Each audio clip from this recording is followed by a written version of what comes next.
Hi, I'm Karen Leslie. I'm a teacher here at Patrick Henry High School. I teach Advanced Placement, Environmental Science, and General Biology.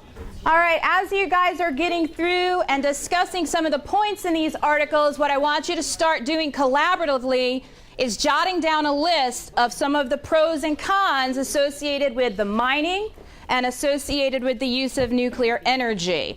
I was not necessarily the best student in high school, and I grew up in New York, and I fell through the cracks quite a bit for teachers who essentially didn't think that I was worth their time and effort to put in because I was probably not going to be successful in their class or be a high scorer. And so I wanted to become a teacher because I want those students to realize that they are important, even though maybe academics isn't their #1 priority right now, that it's still very, very important for them and that I can help them along in that. So now it is time for us to move on to the next step. I have assigned you a situation and I have assigned you a role. It might be your job, it might be where you live, it might be your principal interest in this scenario. What I'm going to ask you to do is go ahead and read through the scenario. Make sure that you are aware of what your role is. They are not all the same. I do all sorts of things, and it really depends on the class. So you just visited my AP Environmental Science class. So in that class, I do a lot of connection with what's modern, what's happening right now that's related to the topics that we're covering. What's some of the pros of nuclear energy? Less CO2 emissions. Less CO2 emissions, so that's a good one. What's some of the cons? Accidents. Accidents, what else? The leakage. Leakage, okay, so we talked about that. I have students from 9 through 12, and they are all very, very different, and I just enjoy their personalities. I enjoy getting to know them on an individual level. I enjoy learning about their lives and the things that they're interested in. So you're looking into the social aspect as well of some of the concerns outside of the environmental. Okay. I really care about each of my students as if they're my own children, and they come back every year. So really it's just getting to know them more than anything honestly associated with academics. I'm about to kick this up a notch in 1 second. Okay? All right. As you guys may have guessed. I grew up in New York, so I'm used to working in a place with students from a lot of different walks of life, and that's something that was very attractive to me here at Roanoke City, that I get to work with students who have very, very different home lives, one to the next in the same classroom.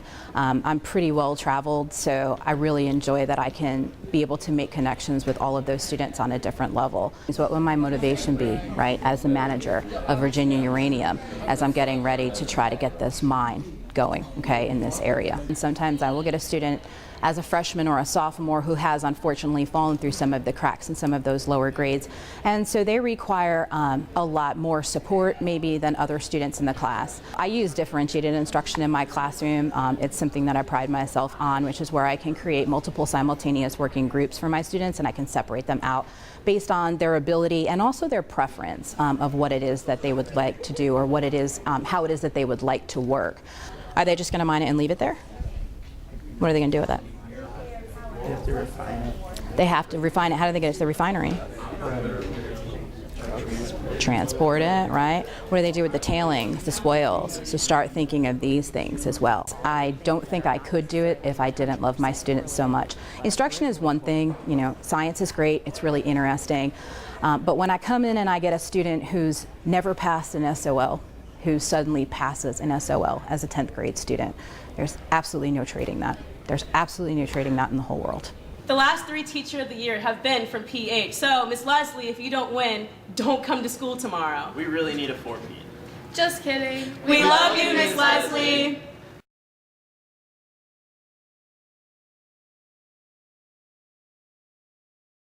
Hello, my name is Jamie Nichols, and I teach 6th grade science at Lucy Addison Middle School.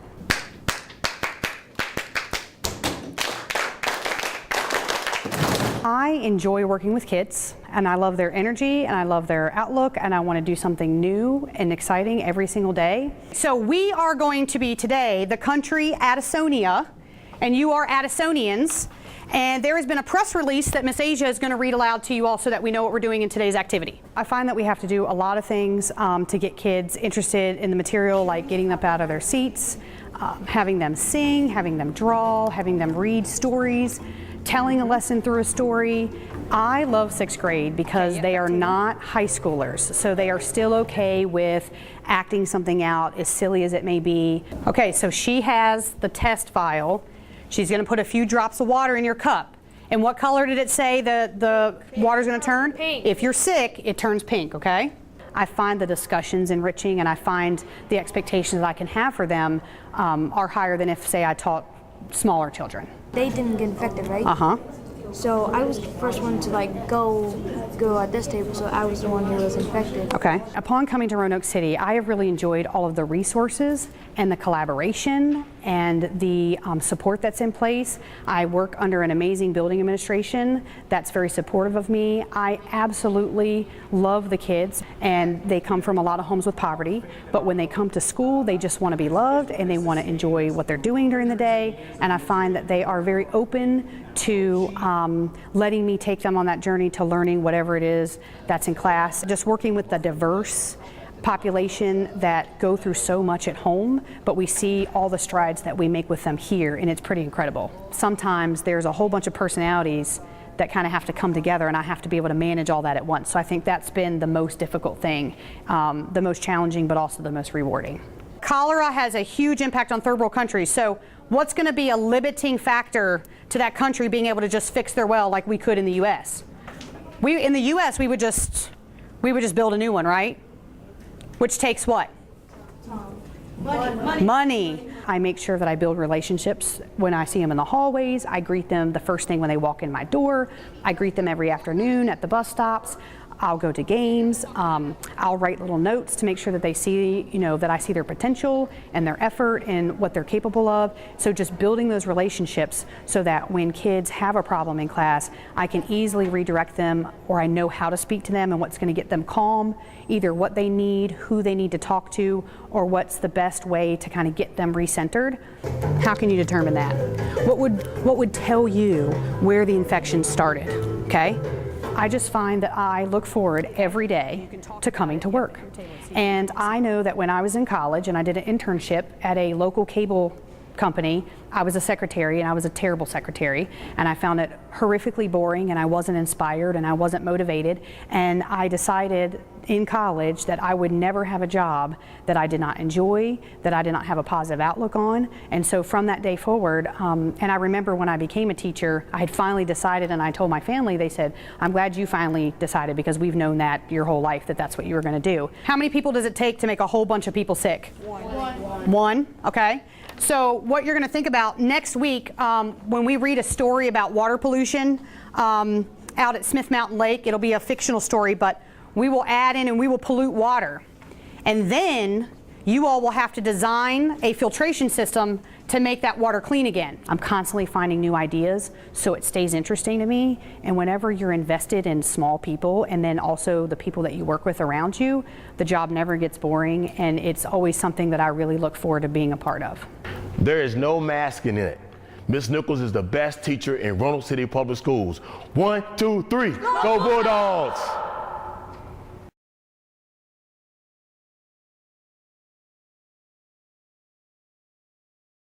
Hi, I'm Steve Smith, and I teach chemistry and AP chemistry at the Roanoke Valley Governor's School. This is called a dot diagram, or dot notation, or Lewis structure. We'll talk about that. I became a teacher after about 10.5 years of working in research.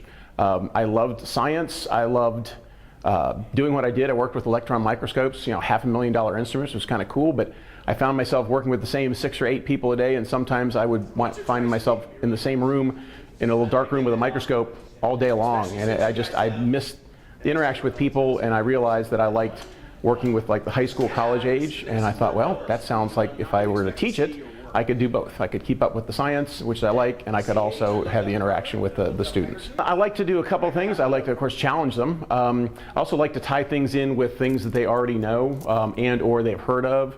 What's the gas that you're breathing most of right now? Nitrogen, which is N2. So they can kind of make some kind of tie-in and say, oh, this is how this happens, and I think that kind of helps A, solidify it, and also B, makes it a little more interesting. Ooh, H2O. Now, you got an issue. You could have the H in the middle bonded to an O bonded to the H, or you could have an H bonded to an H bonded to an O. Ooh, decision time. So let's think about this. Hydrogen has how many valence electrons of its own? 1, and needs to share how many more? 1.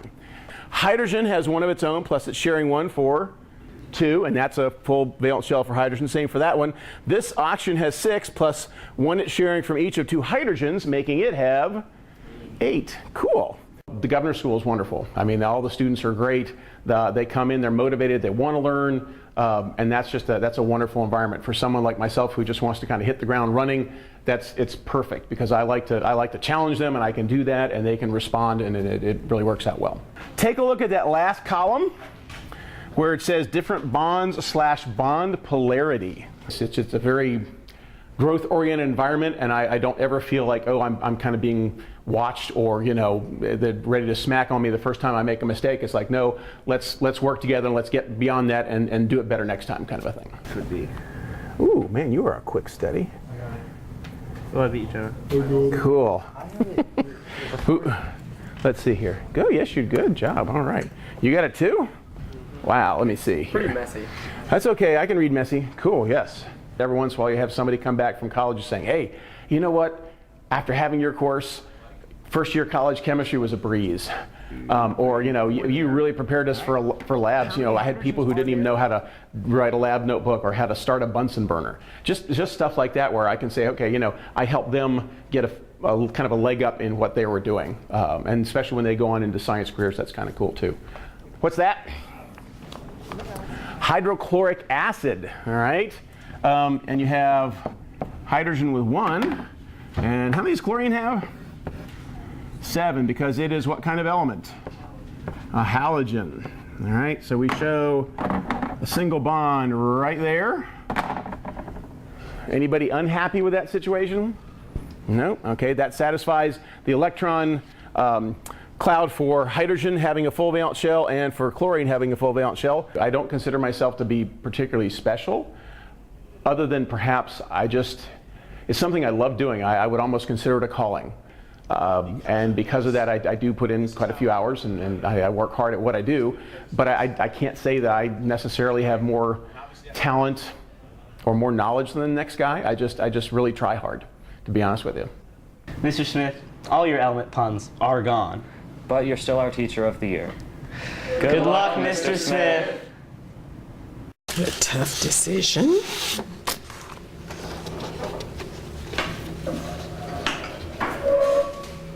Well, the Roanoke City Public Schools 2018 Teacher of the Year winner is the person who stated that, well, it was obvious she loves to be creative. She loves to motivate and engage the students, and she loves working with students. None other than Jamie Nichols, Lucy Addison, Middle State.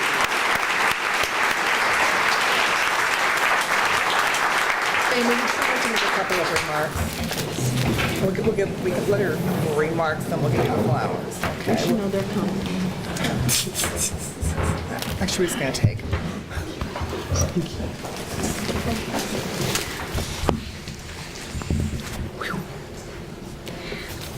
I just want to say thank you. And I feel I got to meet a lot of the teachers of the year earlier this evening. And so I feel very humbled. And as they were reading the bios of the other finalists, I thought, what in the world did I put in an essay or on a paper? I don't even know what they're going to say about me. So I work in a great place, and I haven't been in Roanoke City very long, but it's been an amazing experience, and it's because of everybody in this room and everybody that I go to work with every day. So thank you. You have to stay up here.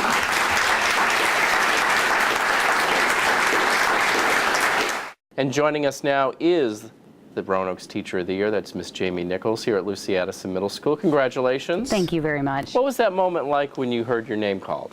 A little surreal, because I've worked for 12 years.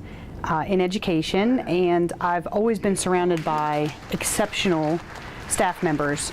So at that moment, I think I was a little bit in denial that that I would be recognized for doing something that I feel like a lot of us, we work hard and we love kids and we love our jobs. So I think it was kind of a fog that evening, for sure. You shared this in the video, but teaching wasn't something that came to you naturally, even though maybe your family knew about it. So how did that come about? So I remember when I was younger that I would always have my dad bring me home grade books, and I would have a chalkboard and I would grade papers, you know, from making my brother go to school when I was little. But then as I grew up, my dad was in the school system, and I felt like, I don't know why I didn't want to teach. I just felt like that's not what I wanted to do. I didn't know what I wanted to do. So I went into wildlife science at Virginia Tech, and I was in the field of science for a while until I worked in Alaska, and part of my job in Alaska was to do the education outreach at the Sea Life Center there in Seward, Alaska, and I found that I enjoyed that the most. And so then I moved back to Blacksburg and substitute taught for a year, and found that, you know, I think I was just trying to put off what was really my destiny in terms of what I wanted to do as a career. You've only been here at Addison for less than 2 years. That is correct. You're sort of new to an urban school setting. So, I mean, the kids love you. I mean, where does that come from? Is it a natural ability on your end, or? Yes, I feel like the one thing that, you know, moving from a rural school system to urban, you know, anywhere you move, any school system you're a part of, the kids have their own personalities and their own backgrounds and things, but kids are kids. And so I do feel like my strength, for as long as I can remember, is just connecting with people, and especially connecting with children. And so I found that I, at first, was very out of my comfort zone, because there are differences between school systems, but I very quickly, as soon as I developed relationships with them, and kids are kind of all the same, then I really felt like I was in my element here, and I love it. According to Principal Johnson, when they announced that you had been selected as the Teacher of the Year for Addison, the entire 6th grade class gave you a standing ovation. They did. That must have been really nice. That was really cool, because when I was standing there, and I wasn't aware that he was going to announce it, and so when he said one of the Teacher of the Year is one of our very own, and you heard kids say, "It better be Miss Nichols. It better be Miss Nichols." So then when he said my name, and they all just, it was a genuine emotion, a genuine emotion of them being so happy for me. So that was something I will remember forever. So from here, you compete regionally. If you win, you go to state, and then nationals if you keep winning. Have you thought about that process and exactly maybe what your platform would be, or what you'll be passionate about if you advance? I have thought about it a lot in terms of just my philosophy of teaching, and I feel like I don't know what direction that will lead me down, but I do want to convey that teaching is all about passion and loving kids and being inspired by what you do every day to make a difference in the classroom. The hardest thing about teaching, the best thing about teaching is that it matters. The hardest thing about teaching is that it matters every single day. So just kind of conveying that message. As part of the being Roanoke's Teacher of the Year, you received $1,000 from Hughes Architects and Associates. Have you spent the money? Have you thought about how you're going to spend that money? I have thought about how I'm going to spend it. Well, I bought pizza for my students today. Oh, great. We did a lab Monday. So I find that I worry a little bit less about where that money is going to come from, because I now have $1,000 in my own budget that I just can kind of have. My husband has said, like, you know, it's yours, so do with it what you want. And it really does free up some activities and some lessons that I wanted to do that maybe I was a little bit cautious on before, but now we've just gone and done it because I'm so appreciative of the kids and how supportive they've been of me, and I feel like it's provided an opportunity to purchase some things that I otherwise maybe would have to think about just personally from my finance perspective. Sure. Well, congratulations again, and we wish you all the best as you hopefully advance regionally and continue on. Thank you very much. Okay, and we'll be right back.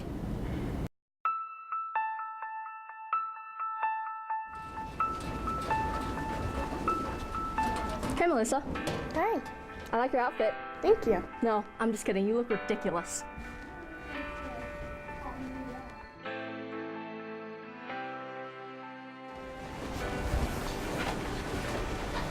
Dude, where'd you get that shirt? Goodwill?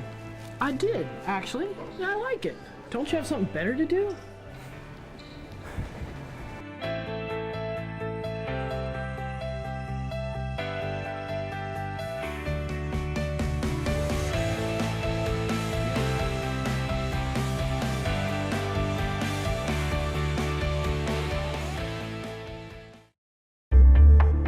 There's a myth out there that somebody who's using drugs is engaged in a selfish habit, that they're not hurting anybody, and I can say that's not true at all.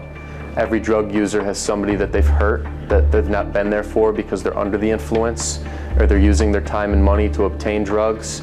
I see a lot of people in the probation office who steal from family members, steal from friends and businesses, so I can truly say that a drug addiction and drug habit hurts everybody. Roanoke City Public Schools is very fortunate to have a strong relationship with VH1 Save the Music Foundation, and joining us today is Jacqueline Rutterow, who is from VH1, as well as Carrie Gates, who's our Fine Arts Coordinator. Why don't you start us off, Jacqueline? What brings you back to Roanoke?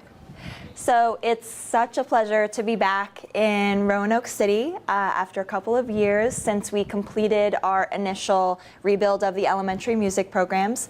Between 2009 and 2014, VH1 Save the Music Foundation provided grants of new musical instruments to all 17 elementary schools.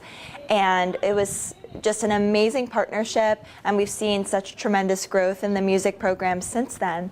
And part of that, and seeing that growth, is that as music programs grow, they, tend to need additional resources. And so we had the opportunity to pilot a grant program called an Encore grant this school year. And we allocated 2 of those grants to Roanoke. So it provided an additional $15,000 worth of instruments to 2 schools. And through working with Carrie and Dr. Bishop, we chose to provide those instruments to Hurt Park and Preston Park Elementary.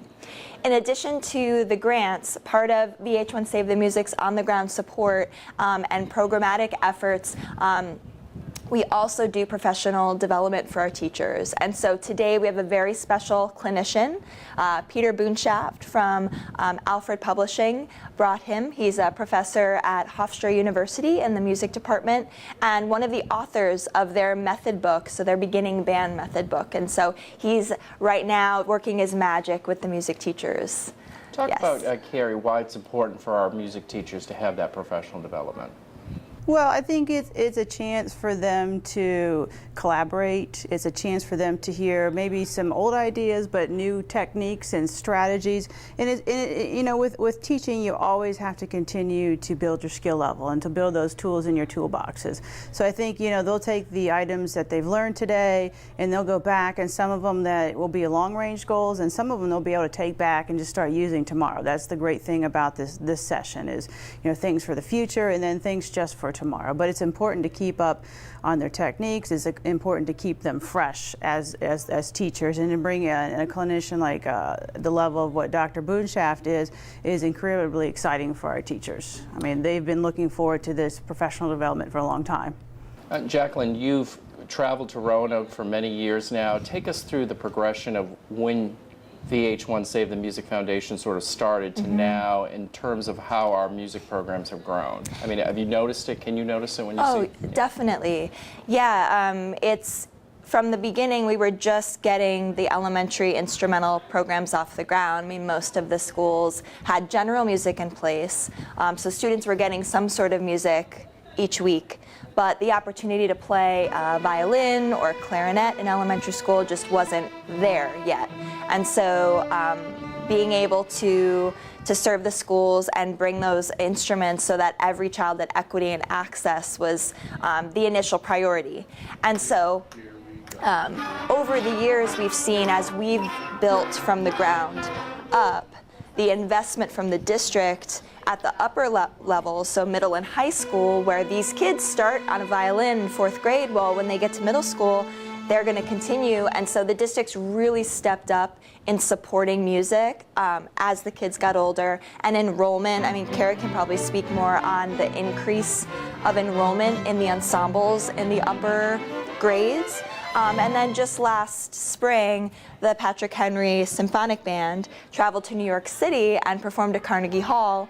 And we had a wonderful time. We brought in our video crew to do a feature on the students and in their rehearsal space, and really highlighted where the students have gotten to, that they, started where we started. Those opportunities weren't really happening yet, and then they were performing at Carnegie Hall. So it's been remarkable to see the growth here. And Roanoke, really on a national level for Save the Music, is one of the communities that we feel most proud of.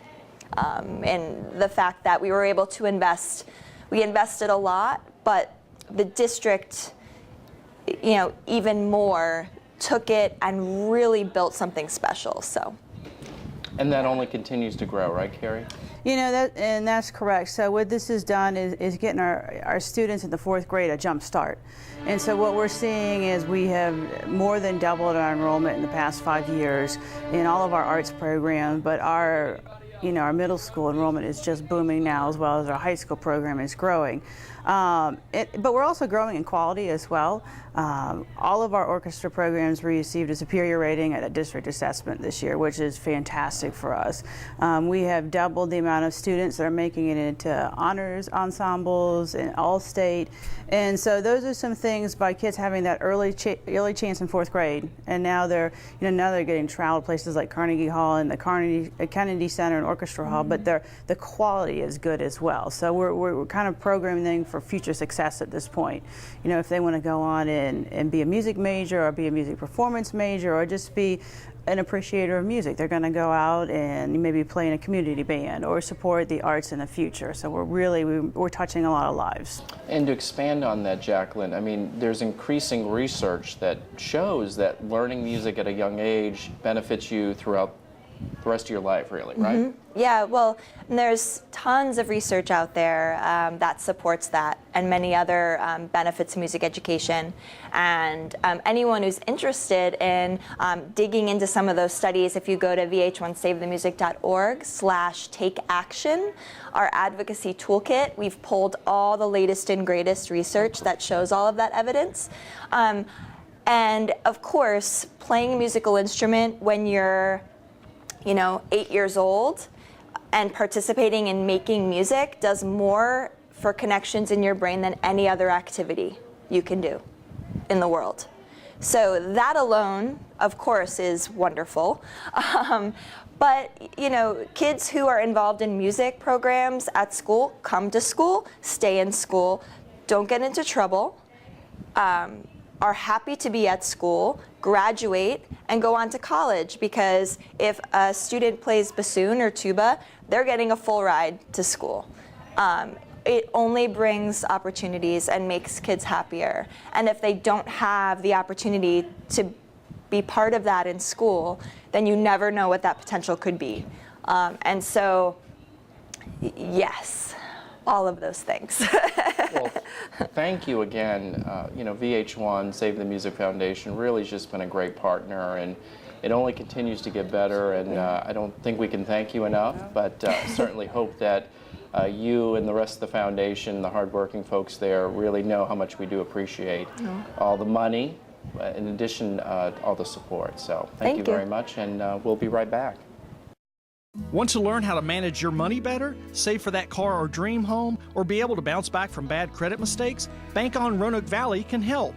Bank On works with local banks, credit unions, and local governments to offer free classes at local libraries in our community. It's easy, free, and it's happening right where you live. Check out the calendar of classes or sign up at bankonrv.org or call 777-4200 for more information. That's this month's show. We'll see you again soon.